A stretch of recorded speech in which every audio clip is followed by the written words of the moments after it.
Anna Traiano, for the ones who don't know me, and I'm a professor of education and the current president director of the Center for Identities and Social Justice, which is hosting tonight's event. I'm delighted to introduce Ian Cushing, who's senior lecturer in critical applied linguistics at Manchester Metropolitan University.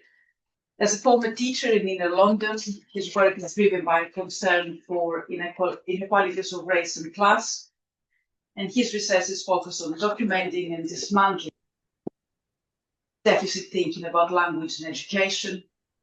Over the last few years, Ian has published several critical accounts of language and behavior policies in schools and classrooms around topics such as oracy, the word gap, tiered vocabulary and behavior codes. And his talk this evening, Ian will draw on his current projects, which involve collaboration on developing anti-deficit alternatives to dominant language ideologies, using speculative methodologies to imagine futures of linguistic justice. Thanks so much, Hannah. Thanks for that really kind introduction, and thanks for taking up time in your evening at the very end of the here to talk. I'll try and keep it light, right? As much as I can.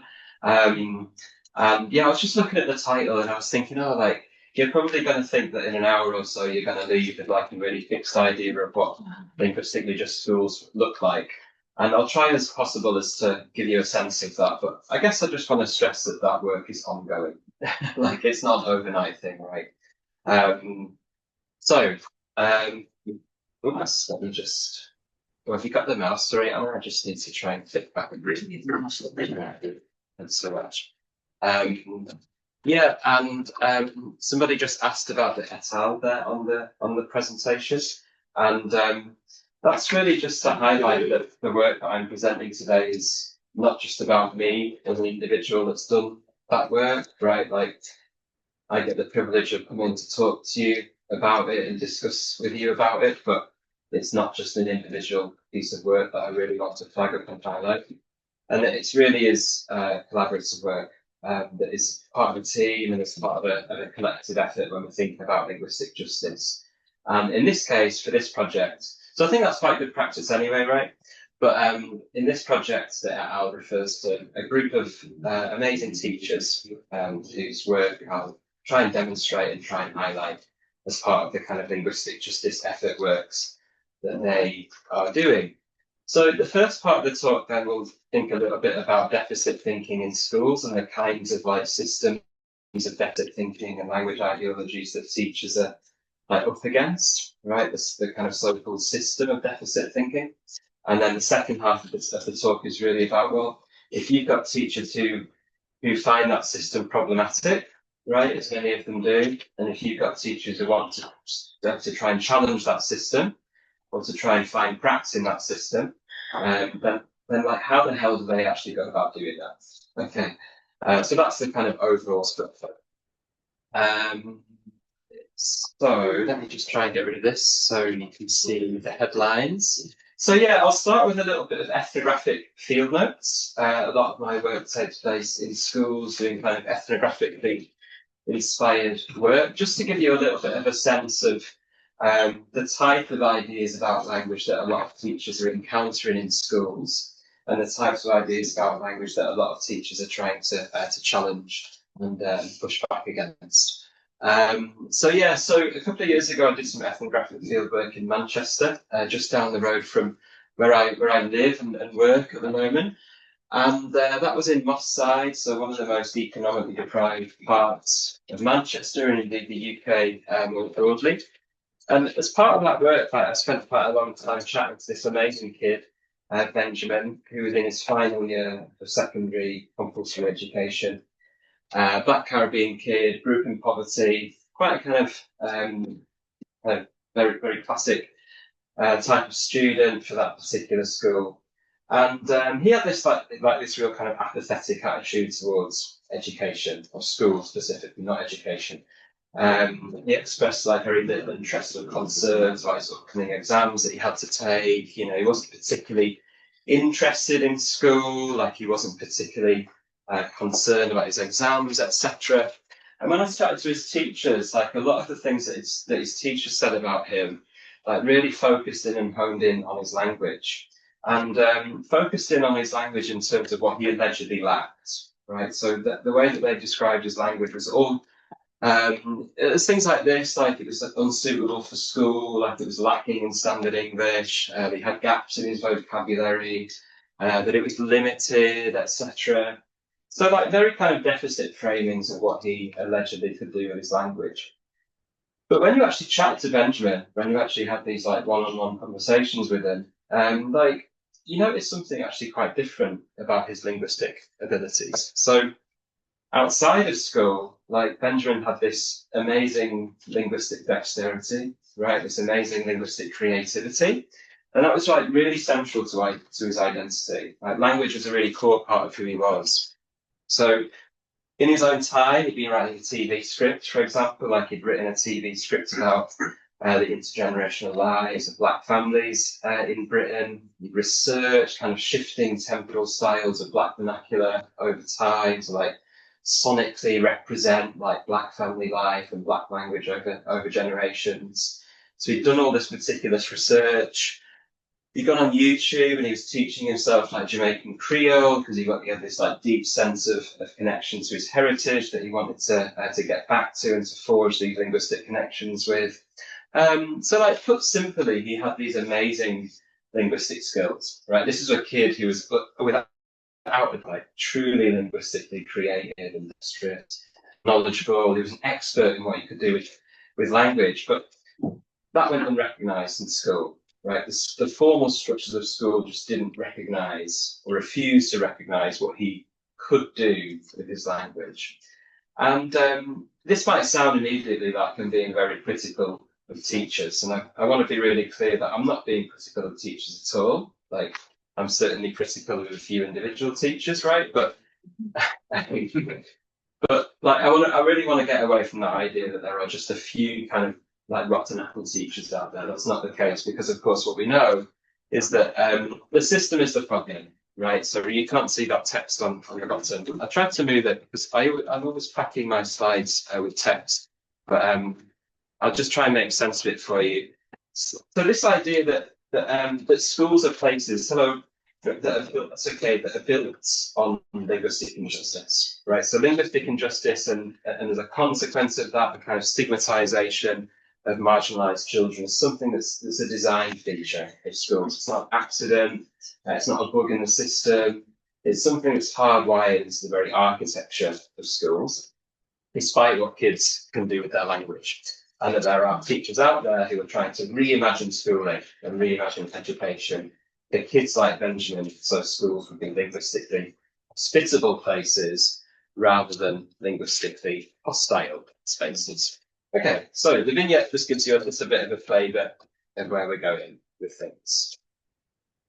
So we'll frame all of this around what's called deficit thinking. It's probably a concept which many of you in the room are pretty familiar with. It's got a really long history in critical educational studies, but I'll just give you a little bit of the headlines about deficit thinking and what it represents. So at its very core then, deficit thinking is a victim blaming narrative, right? It's a narrative of deficiency which shifts responsibility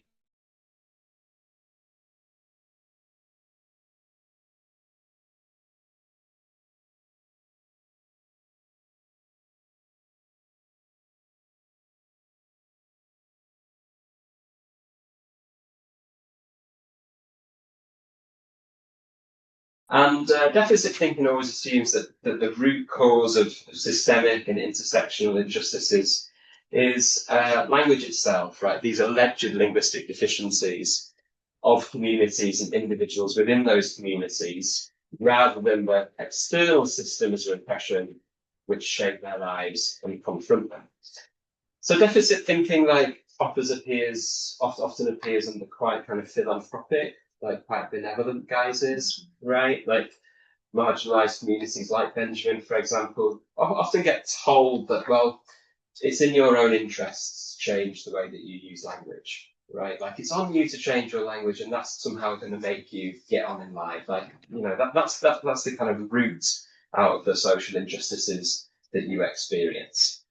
So a very problematic theory of change which pins responsibility on individuals and therefore deflects attention away from those broad systems of oppression. But it's always been met with resistance, right? You know, people just haven't absorbed deficit thinking uncritically, but people have always sought to push back. And Eve talks about how critical educational research and indeed critical sociolinguistic research shouldn't just focus its efforts on documenting damage-centered research, right? It shouldn't just focus its efforts on documenting injustices, but it should seek to reframe what marginalized communities can do with their language through desire-based narratives which highlight their strengths and their dexterity. And what it says at the bottom is that anti-deficit resistance is fundamental to linguistic justice efforts. Okay, so putting the deficit thinking and anti-deficit resistance into dialogue with linguistic injustice then. So we can say that deficit thinking is a really central thing to overcome in struggles and efforts for linguistic justice, right? Given that deficit thinking is such a central force in how linguistic injustice gets produced and circulated and maintained, especially in places like schools. So there's a couple of nice definitions of linguistic injustice. I like this one by Song because it highlights the structural nature of linguistic injustice. It's not just about kind of malicious individuals, right? You have like prejudices about other people. That certainly does happen, but we want to think about it in like more structural ways. As a result of that, things like linguistic variation and linguistic hierarchies get framed as a threat, as something to be flattened, as something to be eradicated, rather than something to be sustained in schools. And crucially, ideas about linguistic injustice are never just about language, right? They're always connected to other aspects of people's identity. So in the sense that if linguistically marginalized communities are devalued in society more broadly, then their language will always be devalued as well.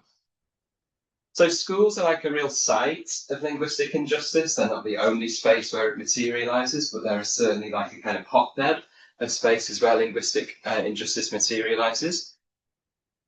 It's kind of tempting to think of linguistic injustice as something that materializes through like very like explicit classroom corrections, you know, a kid being told off for using non-standard grammar, or a kid being told off for using the wrong type of language.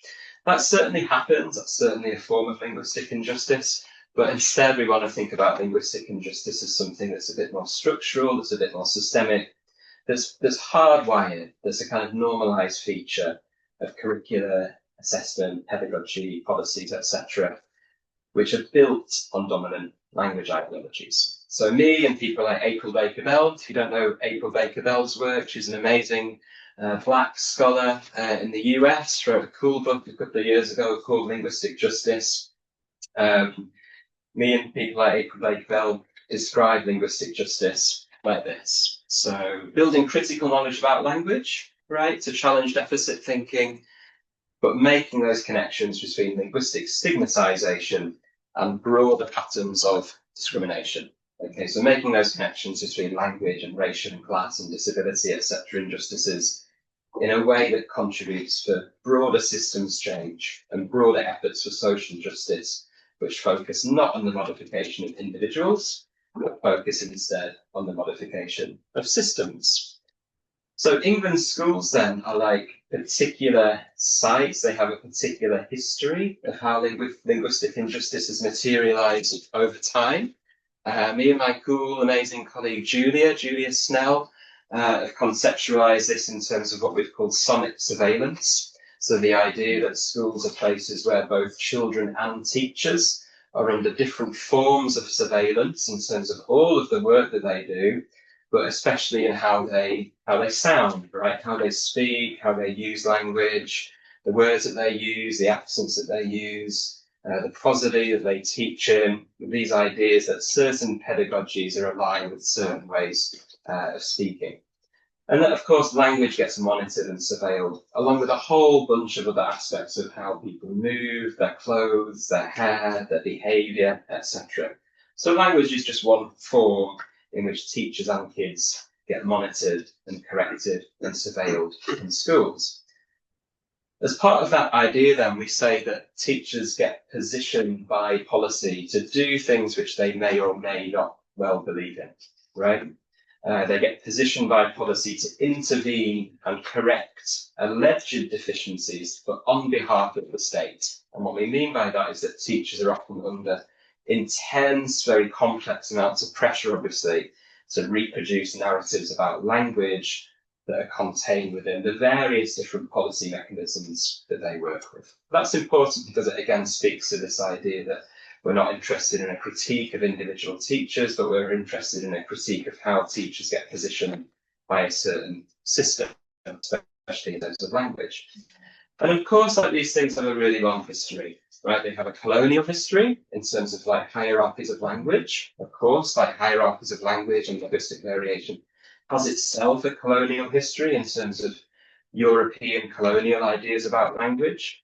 But in Britain, like very famous cases such as the schools for the educationally subnormal scandal, I'm guessing people in the room like know about this scandal in the 1960s, where Black community activists like Bernard Coard and the community activists that he was working with exposed how Black children in particular were being systematically perceived as linguistically inferior, place balance with education into so-called schools. There's a really long history of this, right? We're not necessarily talking about nothing new. That's important though, because as you'll see, the teachers that we work with and that we collaborated with, like, look to these histories of oppression, but also histories of resistance in locating their contemporary work, right? So the histories do absolutely matter. In recent years, and especially since around 2010, but not exclusively, right, England schools have seen a real return to a resurgence of deficit thinking. Some of us hoped that the shifting government last year might have signalled a slight change in direction, but that doesn't seem to be the case. So when we're thinking about deficit thinking and linguistic injustice, it's absolutely a bipartisan issue that crosses political lines.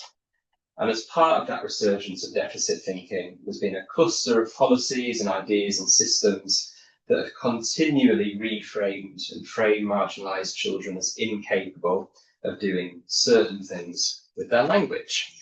So lots of you will recognise documents like this, like the teacher standards, right, where teachers are under certain layers of pressure to reproduce dominant ideologies about language, but the idea that kind of pedagogical quality is equated to speaking in so-called standard English, and that it's the teacher's job to like be a kind of standard language role model in what they do, and the idea that it's the teacher's job to kind of listen out for these alleged deficiencies that they might encounter in their classroom. And I mentioned the white ears of Ofsted earlier, right? The white ears of Ofsted are absolutely a central force in the production of deficit thinking, and we'll come back to Ofsted later.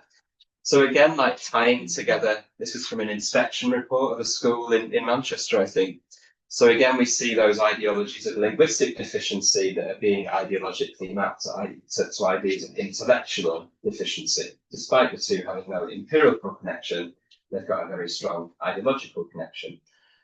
Tom Bennett, the chap that is a kind of chief behaviour advisor for the government, reproduces deficit thinking about language in his popular textbooks for teachers. So here talking about kids from working class backgrounds being immersed in what he calls low language ability backgrounds, being babysat by televisions. Alex Quigley, I'll just show you the cover of his book just in case you don't remember it. So a very kind of book, very popular book for teachers about closing the so-called word gap. So this idea that certain children don't have the right kind of vocabulary for school and therefore they need remediating. Neil Mercer, kind of the chief proponent of oracy in schools, talking about working class children not having the right kind of linguistic experience and therefore teachers having a job to remediate what is allegedly lacking. We're starting to get the idea, I think. And an extract from a Manchester High School literacy policy, which says we have high expectations of students. They must use accurate standard English. We expect students to say it like a scholar, right? Whatever that is, like, I don't know. Who can tell me what is speaking like a scholar? I just have got no idea. Am I speaking like a scholar now? who knows, okay? But the message is that teachers are met with kind of repeated ideas about linguistic hierarchies and as a result linguistic deficit, which positions them as having to fix things. And those ideas translate into classrooms. So here's some notes and photos that I've taken on my travels recently, some of which you might recognise because some of them made it into the press. The first one is like a laminated placemat that all kids had stuck like sellotapes onto their desks, so that when they were engaging in classroom discussion, there was this like permanent reminder of how they were meant to communicate, of how they were meant to engage with others. So a nice example of sonic surveillance there. Kids in South London, very famous example, met with a very hostile sign that certain word forms weren't allowed in the school. From a secondary school, a so-called word jail, right? So plastered on the wall. I know you laugh, right? But it's serious. But yeah, this happens. Yeah, so certain vocabulary items being literally banned and policed from the classroom. The last example is the graveyard of diseased vocabulary, where certain forms of words, certain basic words, were not granted legitimacy in the classroom.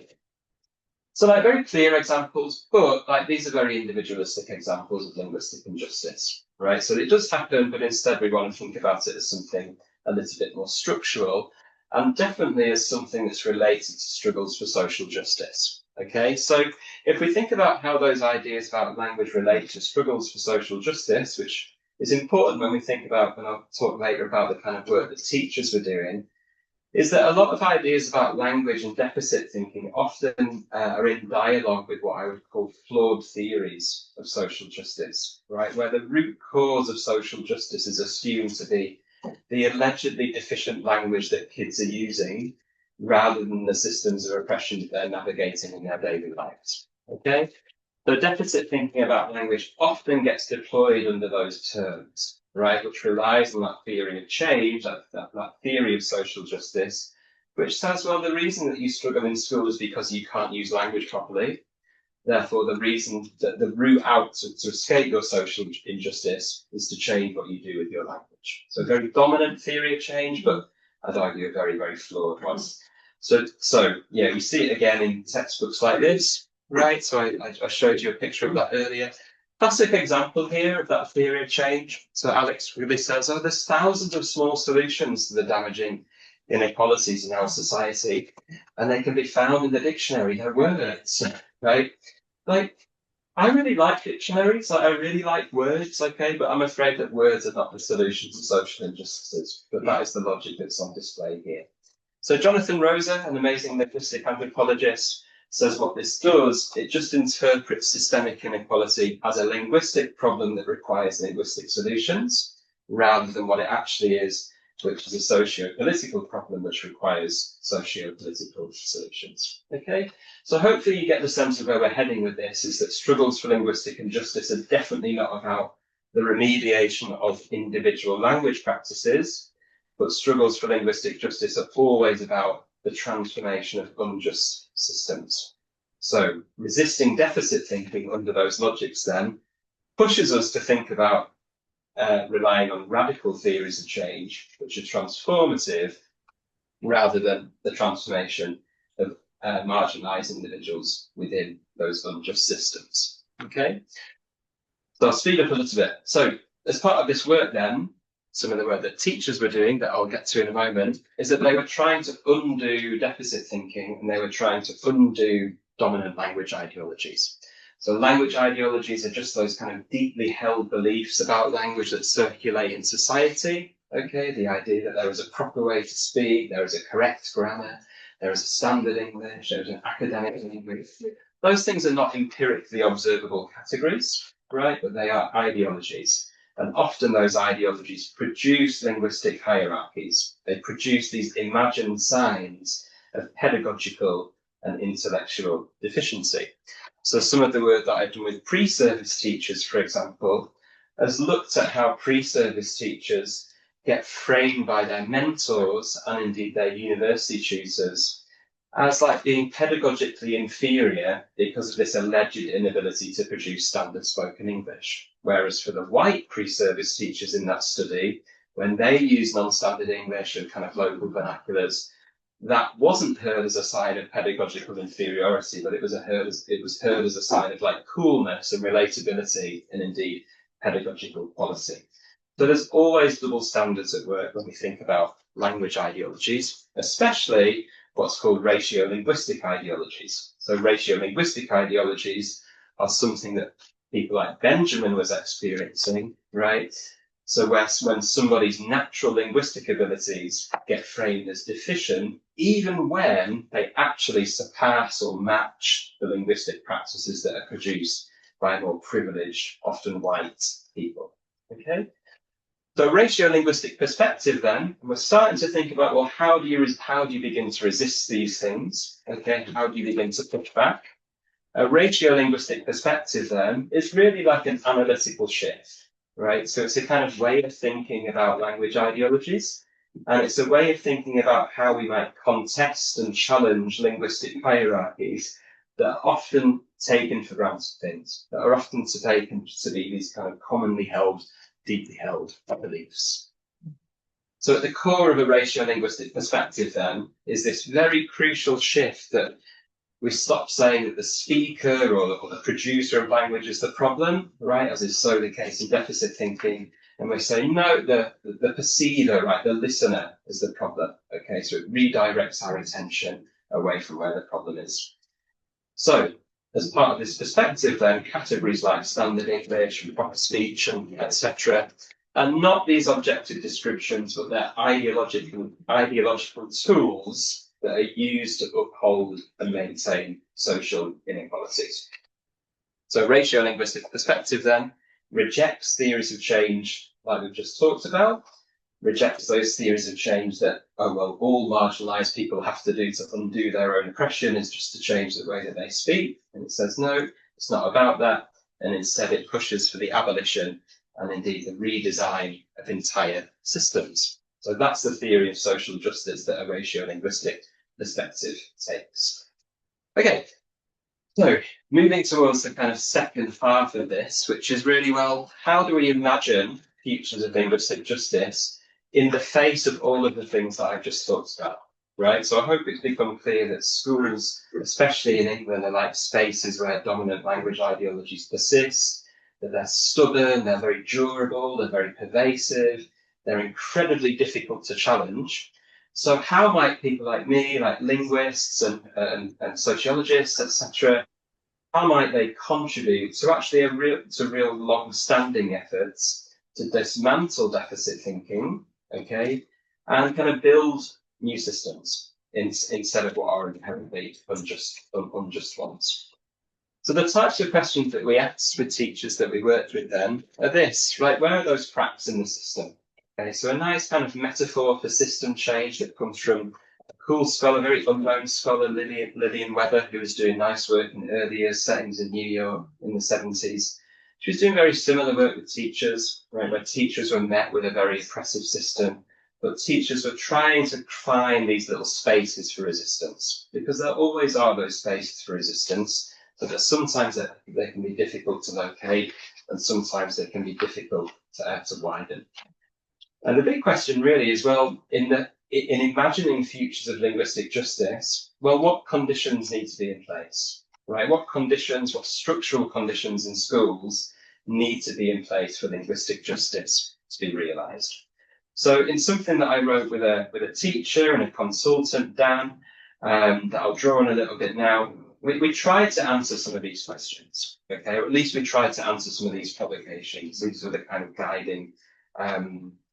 guiding provocations for what we were doing when we were doing that kind of work.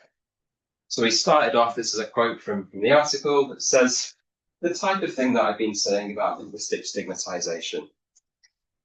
So it's definitely not about individual attitudes, right? It's not about kind of these malicious acts of like individual hatred or individual prejudice, right?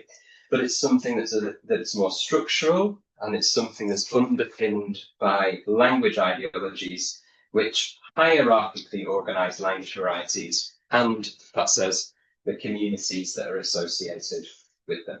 Okay, so we engaged in collaborative work with teachers So we were following a bunch of work that's really kind of pushed applied linguists to not just describe language-based inequalities, but kind of actively intervene to undo them, to actively intervene to address them and to problematize them.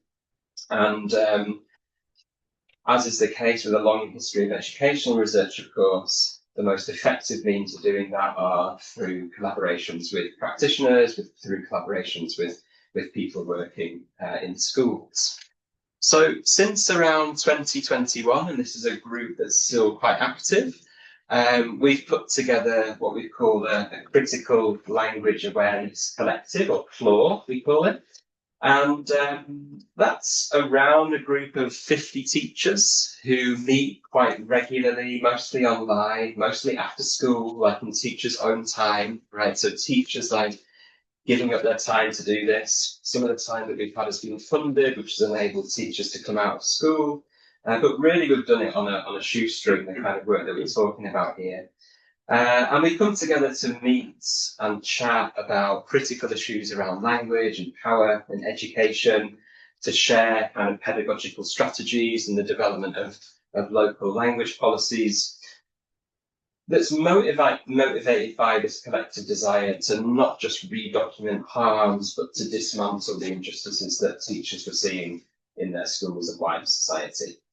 So we developed strategies and tactics for kind of mobilizing resistance. And as part of that work, what we did is we co-produced a manifesto for linguistic justice and like a set of pedagogical principles for linguistic justice, which were then used as like a baseline to which practitioners could kind of reflect back on when they were doing that kind of work.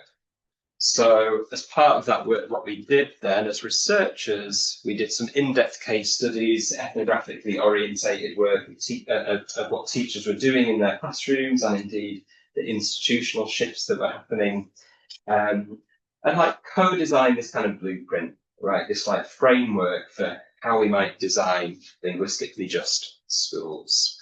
Okay. So that framework then, I'll talk you through aspects of that, have different components to it. Okay, so we said that the kind of conditions that need to be in place to enable linguistic justice are these types of things. So community and collaboration, that was really the kind of core of the work that we were doing. There was a strong sense of community, a strong sense of collaboration between teachers and linguists. I'll talk to you about some of the speculative methods that we engaged in. Ideas about building on the past, so critical language awareness, cross-movement, so it's really annoying having to change this all the time. So cross-movement solidarity, okay, so taking inspiration from different social justice efforts, thinking about local contexts, okay, so thinking about the type of work that was happening in individual schools, and finally pushing for abolitionist visions of schools rather than just tweaks of unjust systems. So at the very start of that kind of work then, we engaged in speculative methodologies, and speculative methodologies offered like a really kind of powerful way of doing some prefigurative work. So we found that speculative visions for linguistic justice, like when we got teachers together, we were able to ask them questions like, well, what does a linguistically just school look like? Right, so we did a number of different kind of activities where teachers were speculating about socially just futures, were speculating about linguistically just futures. And that enabled them to question the present, to think about current conditions, but also to imagine what isn't yet, right? To kind of think about and dream up different worlds, with the idea being that you can't bring into reality something that you can't imagine. So we were thinking really about how those teachers might move from those very early forms of speculation into ideas about implementation. So we produced this manifesto, this kind of shared vision for what linguistically just schools might look like, and I'll show you an extract of that in a moment. And yeah, these pedagogical principles, so a set of kind of teaching guidelines for what linguistic justice work might look like. So there's some of the teachers doing some speculative work. That was part of a teacher education group that we had together, where we brought teachers physically together in that space and spent the day doing some of that speculative work. I'll show you a little bit of an extract as part of that co-produced manifesto for linguistic justice that we came up with then. So some of the things that teachers were flagging up as part of that speculative work, I think, is really important because it gives you that sense of like the long-term vision, the kind of stance that they were taking about linguistic justice, right? The kind of starting point, highlighting the fact that it wasn't just about individual attitudes, but it was something that was a lot more structural. The sense that linguistic injustice materializes in schools in different ways, through assessments, through curricula, etc., is not just about verbal classroom corrections. It's about challenging deficit thinking. It's about, yes, like educating individual minds, but it's much more than that. It's about reimagining different structures. And again, taking that ratio linguistic perspective, saying, well, it's not about the way that people speak. It's all about the way that people listen and people perceive. So really come to the work that teachers are doing then, and pretty important part of this was this idea that teachers engage with linguistic justice efforts. So we did some interviews with teachers that were involved in the group, that like taking that activist stance, that taking that very overtly politicized stance of linguistic justice was like a really fundamental part and a really fundamental idea of the work that they were doing in efforts for linguistic justice. And that activist identity was often shaped by their own lived experience, linguistic justice, not all the time, but for a lot of people in the collective. So Lucy, for example, a Black Caribbean teacher, who had got this lived experience of what April Baker calls anti-Black linguistic racism. So she says, you know, I've definitely taken those memories of having my language judged into the classroom, and that is now then influencing the work that I do. That's those kind of memories, that lived experience of linguistic discrimination is motivated by this like personal desire as something that I've experienced in my own life. So Coombs and Penfield cite language activism like this kind of energetic action that's focused on language use in order to change existing language policies for the better, where language activists are individuals, in this case teachers, who actively defend their right to use their languages in different domains, often as a kind of response to state-imposed efforts to suppress or discourage the use of non-dominant language varieties. So as part of the collective then, we would share different academic work, including quotes like this, to try and kind of put what teachers were saying, like to give it a kind of name, right? Not because they needed that theoretical validation, but it certainly helped teachers to know that the work that they were doing was grounded in research, right? As part of like an evidence-based, if you will, effort for linguistic justice. I mentioned before then that building on the past was a really important part of the work.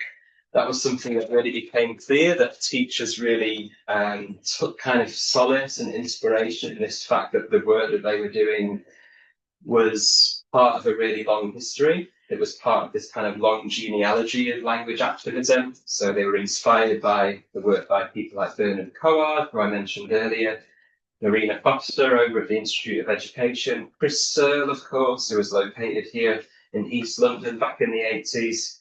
So we looked at some of that historical work, we looked at some of that writing, we also paid visits to archives in London and in Manchester, like the George Padmore Archive, for example, at Finsbury Park, looking at materials where teachers were doing the kind of work that teachers wanted to be doing in their contemporary settings. So teachers found like power in that work, for example, materials from Black supplementary schools in the early 70s, where children have been given that opportunity to think critically about ideas about language and race in a way that teachers wanted to do in their current practice. So a lot of the materials that teachers developed stem directly from some of those earlier efforts. So here's a quote from Mawahib. I'll read it out rather than change that. A Black teacher, Mawahib, says that I took energy knowing that people had been doing that kind of work for a long time. And that reminded me that what we were doing was part of that, and that there's a kind of legacy that they were building. So that was really important. There's a couple of photos of some of the archives that we visited. So the Ahmed Iqbal Ullah Race Relations Centre in Manchester, we spent a day there looking at some of the stuff around whole school anti-racist language policies. And the George Padmore Institute up on Stroud Green Road was a kind of real important space where teachers came together and looked at some of those older examples. As part of that work in building on the past then, I'll give you an example of how Tabitha, she was an amazing teacher in Bristol. And Tabitha did some really cool work because what she was doing was she was drawing on the past, she was taking inspiration from historical efforts, but she was also doing something a bit more place-based in the sense that she was really making sure that her linguistic justice work was very contextually sensitive to the particular school that she was working in. So she was working in this school in Bristol, which, and her classroom was amazing, looked directly out over Bristol Harbour. And of course, in 2020, Bristol Harbour was the site of Black Lives Matter mobilisations, where Edward Colston's statue had been pulled down and thrown into the harbour.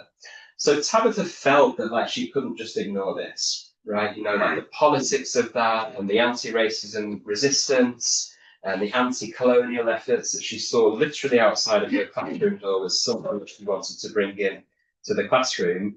But she wanted to do that in a way that related that to language.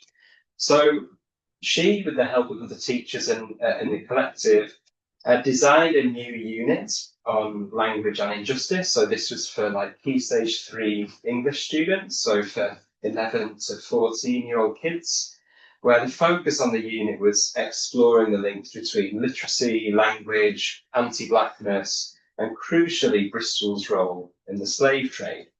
So as part of that historical work, she looked at some really interesting anti-literacy laws from the 17 and 1800s that people like Arlette Willis writes about, where the teaching of Black enslaved people to read and write and to engage in literacy practices was criminalised. And Tabitha made really cool, interesting connections between that and contemporary forms of anti-Blackness and anti-Black language policing that she saw happening in Bristol schools herself. So she was making these really nice connections between this thing that was happening literally outside the classroom door, obviously these global patterns of enslavement, and some of the things that were happening in contemporary classrooms. So for her, those place-based efforts for linguistic justice really helped her to make those connections between local contexts and much larger global patterns. What's really crucial then as part of the work is that like we have teachers who are able to do very individual work, like all teachers as part of the collective were able to kind of make like pedagogical tweaks like in their classroom, maybe design a new unit, maybe do something on an individual level. That was quite easy for most teachers to do, not all of them. But by far the most powerful cases of anti-deficit and linguistic justice work then were those that enjoyed very strong and very active support from management, from head teachers, from departments, from parents, from governors, right? So there was structural support for the structural change that teachers were trying to do. So that allowed for greater teacher agency. I'm citing Anna's nice work on the post curricula here. So this like wholesale blanket rejection of standardized curricula and pedagogical scripts, where teachers were exercising their right to be autonomous and agented professionals in the pursuit of linguistic justice. So Claire was one of the kind of core teachers of the collective and one of the teachers that is really central to our existing collaborations. She was working in a really interesting state comprehensive school in the northeast of England, very linguistically diverse, very racially diverse, historically very working class community. And the thing that really marks out Claire's work is that it was absolutely supported in very active ways and very legitimised by management. So she was able to very radically transform curricula, change assessment criteria across the entire school. She led on whole school staff training for linguistic justice. She was able to do a number of things at a school level because of that very active support and legitimisation for the work that she was doing from management. Crucially then, I think I probably highlighted it before that, sorry, I missed out something on the earlier slide because it was right at the bottom, but just to flag up the unit that Claire developed in which she used some of these images by the amazing artist Wendy that we collaborated with when she was designing this unit on linguistic prejudice for 11 and 12-year-olds, where students were having the most amazing critical conversations about language and race and class and power in a way that was facilitated by Claire's expertise and her confidence in that knowledge about linguistic justice that she had already, but had been fostered and kind of built on as part of the community that she was involved with. So, importantly then, a lot of teachers saw their work as not just about language, that struggles for linguistic justice were always seeking to make connections between other aspects of linguistic injustice and things like racial justice, disability justice, union campaigning in schools, etc. So again, I'm citing from Claire here. Claire had an ongoing thing in her school around anti-racism and a commitment to anti-racism that the school were making. They had, sorry, that should say stigma. So they had this cool project around anti-poverty stigma that was going on in the school. So Claire saw like a really clear connection and a really clear, crucial connection between the work that she was doing on language and linguistic justice as connected to and indeed as part of that work as part of broader social justice struggles that were going on in the wider institutional boundaries of the school.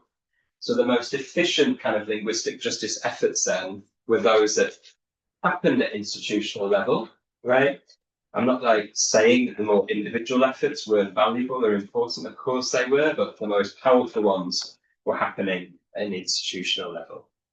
And teachers were doing really creative things to do this. They were locating those cracks in the system, locating those little spaces for opportunity in order to challenge language ideologies.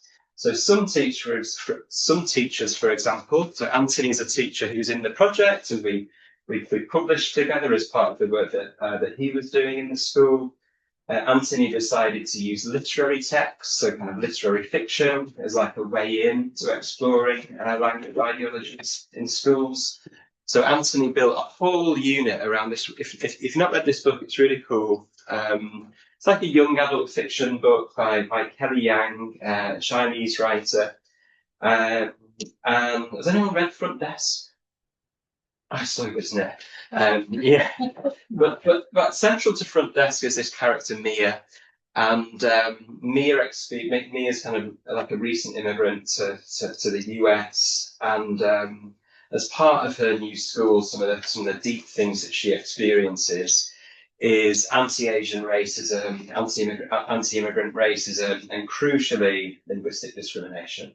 So she has this amazing ability to use language and be a writer, just like Benjamin right at the start of the talk, but still she gets perceived as linguistically inferior by her peers and indeed by her teachers. So Anthony read this book with his class because it was just a kind of perfect like springboard for having critical conversations about language and power.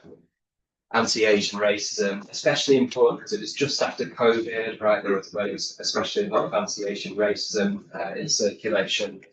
So Anthony used the literary text as this kind of way in, this entry point into tackling linguistic discrimination, including that by experience by some of the children in the study. That was all nice, right? That was all kind of really creative, really interesting and very valuable work, I think. But there's a little bit of a cautionary note here, I think, as we start to move towards the end. This like just reminds us is that like we can educate people to have this critical disposition about linguistic variation and linguistic injustice. Like I'm not saying that's not important, of course it is. Like that should take place within teacher education programs, for example. But that by itself, of course, is never going to dismantle those broader systems of oppression, right? Critical language awareness in schools is great. I'm all for it. But if that's the end point, then that becomes quite problematic. Because we know that efforts for linguistic justice are not simply concerned with just getting dominant language practices into the existing repertoires of marginalised children. Because we know that marginalised communities, regardless of what they do with their language, would always face this like ascribed deficiency and stigmatization and the devaluing of their language, whether their language appears to correspond to standardized forms, right? No matter if they're stigmatized in wider society, then their language will be stigmatized in schools. So linguistic justice efforts must focus their efforts on creating conditions where marginalised kids can bring their entire identities into school, right? That's the kind of easy part, really. But at the same time, pushing for the transformation and indeed the abolition of inherently unjust systems and the dismantling of language ideologies. Because that says at the bottom, there's no linguistic justice without social justice more broadly.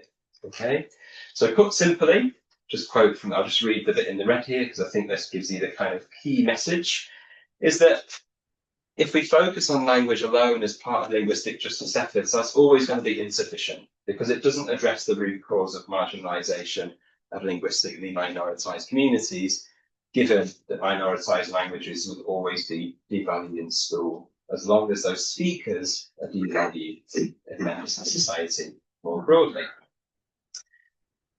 I know you skipped this. We could maybe think about this in the questions, but what I presented to you is like a nice version of like things that happened that were okay, but there were certainly obstacles, like there were difficulties that we met along the way. So maybe we can come back to this in the discussion because I think it's important to just flag some of these things up.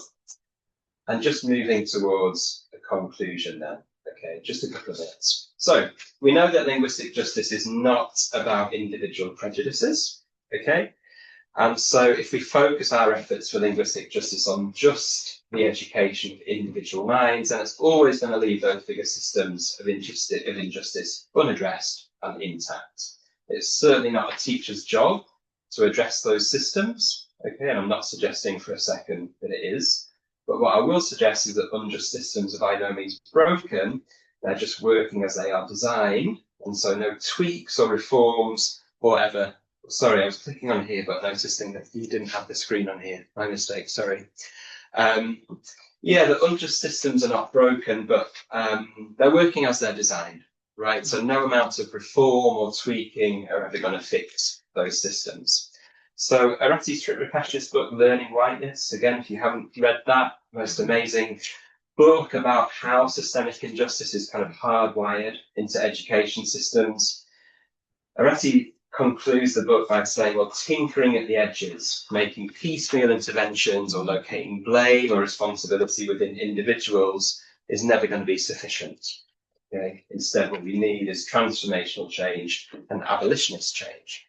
So abolitionist theories of change in applied linguistics then, or critical applied linguistics, are something that's long-term, that hasn't yet been realised, that's creative, that's hopeful, that's prefigurative, that's speculative, but crucially focuses its efforts on the dismantling of oppressive ideas about language in order to redesign schooling in its entirety.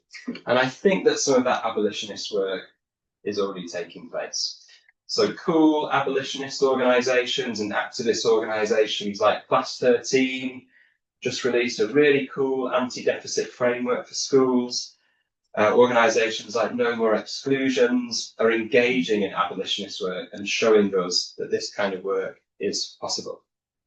So, final slide then is this, that deficit thinking is designed into schools. If we start to think of it as a design feature of schools, then we can start to think about how we might design it out. Through some of the collaborations and the ideas that we've done with teachers and that work that's ongoing, we want to push towards methodologies which are not just on changing individual minds, either to change what they do with their language or either to be more kind of receptive about linguistic variation, but on imagining and designing new life-affirming systems. At the core of those efforts then is collaborative work, which is grassroots in nature, which is activist in nature, and that draws on the principles of cross-movement solidarity and organisational change across different social justice efforts. That we need unconventional thinking about language, okay, that rejects dominant conventional ways of thinking about language, to reject dominant ideologies and dichotomies. That we need to do some slow linguistics, right? Some ethnographic work to really highlight the linguistic dexterity and creativity of marginalised communities, just like Benjamin, that I opened this talk with. And the final bit that you can't see there is again a quote from Arati, which says we need to build on the we need to build on the past to speculate about the future in order to critique the present. Okay, and this is the last one, and again, I just want to thank, that's the et al, which is part of this talk, right, and part of this work, is the teachers who I collaborate with, who are doing what they can to push back against an inherently difficult and unjust system. Thanks so much for listening. Thank you.